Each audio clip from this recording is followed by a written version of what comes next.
আজ হলো 23 তারিখ, আমার জন্মদিন। ছোটোবেলার মতন আনন্দ আর এখন মনে নেই, কিন্তু হ্যাঁ, জন্মদিন তো জন্মদিনেই হয়। আজকে সকাল সকাল মা বলেছিল বাড়িতে যাওয়ার জন্য। নমস্কার বন্ধুরা, আমি দিয়া। আমার একটি নতুন ব্লগ ভিডিওতেই তোমাদের সবাইকে জানাই অনেক অনেক স্বাগত। সকাল সকাল ঘুম থেকে উঠে সংসারের সব কাজ করে নিয়েছি। সকালে রান্নাবাড়ি করেছিলাম, এমনকি আমি খাওয়া দাওয়া করে এসেছি। দুপুরে হাজব্যান্ড খেতে আসবে, সেই জন্য সব ব্যবস্থা করে তারপরেই চলে এলাম বাড়িতে।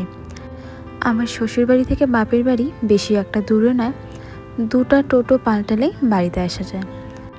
ওই 40 টাকার মতন আর কি ভাড়া পড়ে। আমিও চলে এসেছি। আসার সাথে সাথে এখানে খেতে বসে পড়লাম। মা বানিয়েছিল চিকেন আর তার সাথে পাঁপড় ভাজা।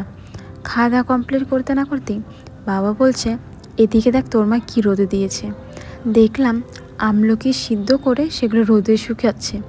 আর আমাদের কাছে লঙ্কাগুলো দেখো, এত লঙ্কা ধরেছে, যেগুলো লঙ্কা পেকেছে সেগুলো রোদে এখন শুকাচ্ছে।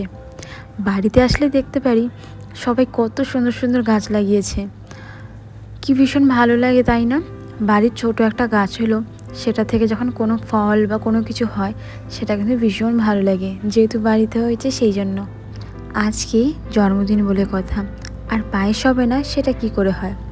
আমার মা এদিকে আতপ চালটা মানে ননিয়ার চালটা জলে ভিজিয়ে নিয়েছিল বা ধুয়ে সেটাকে জল ছাকার জন্য দিয়েছে।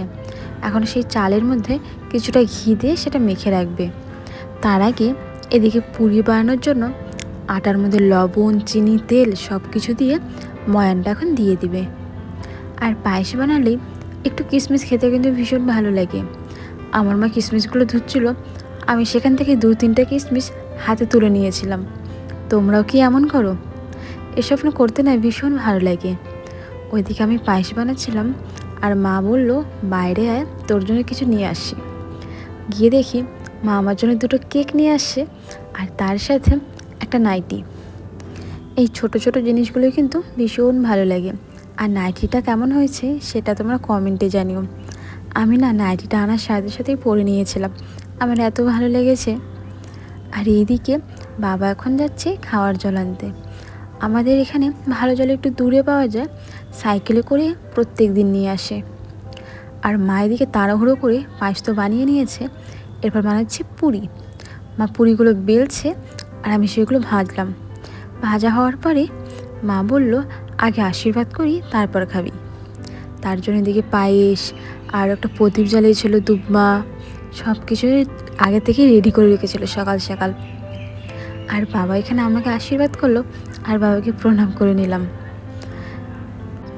চলো বন্ধুরা, আমি এখানে খাওয়া দাওয়া করি, সবার সাথে মজা করি, আর ভিডিওটা আজকেই শেষ করছি।